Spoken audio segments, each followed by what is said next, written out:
That's got to look real. And it does. To me, it's pretty horrendous. Not that we sort of focus too much on too many gory things, although, you know, you get the message. But where it has to be quite real, it is. And the special effects are nothing short of brilliant. I've never seen anything quite like them.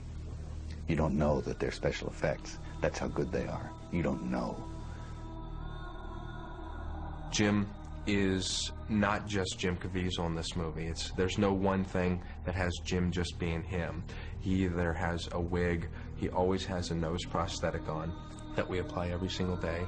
I had a total of 9 different stages to Jim Caviezel's makeup, from start to finish, from Last Supper to Pieta. We had to have a technique that the actor could be mobile in, could work in, and most importantly, a makeup application that we could do in a timely fashion. If we have an actor in facial prosthetics, full body prosthetics covering every inch of his flesh, a beard, a wig, dentures, you start to add up all these elements and you start to add up time. And when you're doing that 25 days in a row, you can't have 8 and 10 hour makeups. You'll never sleep. We ended up developing a technique based off of a temporary tattoo idea. It's a 3-dimensional prosthetic that is transferred to the skin via water. And these prosthetics are attached to giant sheets of paper. And we had this special chair that we'd constructed for Jim. And that way we could get around his entire body. We could get the front, the back, behind the legs, the front of the legs, around the arms. And we were able to take these giant sheets of prosthetics that were attached to paper, stick them on his body, wet it with water, and then peel off the paper, and all these pieces were attached to his body. And it cut the process down of what would normally we kind of guesstimated would have been an 8-hour makeup down to about a 2-hour makeup. There were moments when, just for whatever reason that day, the weather wasn't in our favor. He'd be in this entire makeup after the finished process, and we were unable to shoot. So rather than remove him out of the makeup, he would go home and sleep in his makeup. Literally just his body torn up looking, and his face all, you know, scraped, and his eyes swollen.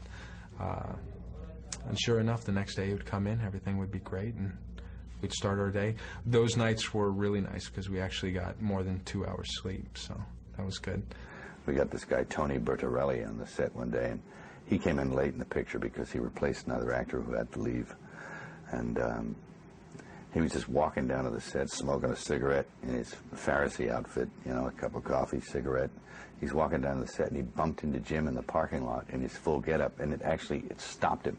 And he had dropped his coffee and everything, and he was just stunned into a complete, like, stupefied state.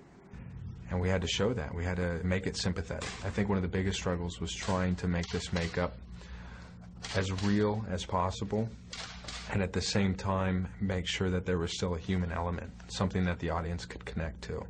As much as we knew about the makeup effects techniques that create realistic skin qualities, it still wasn't enough. I approached Steve McAvity and said, what if we take visual effects and combine the two? You know, you put the lesions or the scarification on, and it would be pretty livid, and you know, the guy wouldn't actually have a flagellum sort of ripping the guy's flesh off or anything. He would just kind of fake it, and we'd have to cover up the wound with computer-generated skin. And then as the flagellum would come through, you'd actually reveal the wound that was already on him. So it was kind of like the reverse of what most people would have done. Yeah, you feel a little bit too far away right now. Too far? How's that? Yeah, that I believe.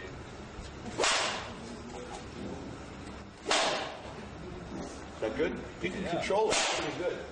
I'm not really giving it too hard, like when I'm selling it. Yeah.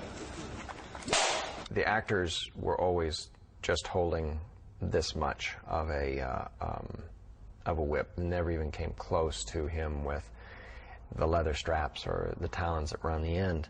We brought back the actual props and made playback loops of the chosen takes so that he could see what he was doing. Then here in front of a green screen, we had a puppeteer in various, sometimes almost comical positions to try to get himself out of the shot, puppeteering what the actors were doing. It also gave us real lighting, real gravity, the tines interacted with each other. None of that has to be programmed or specifically animated. And at the end of the day, we've got 7 or 8 elements for 7 or 8 shots done. Whereas if we tried to do that with CG, we would have been at it for weeks.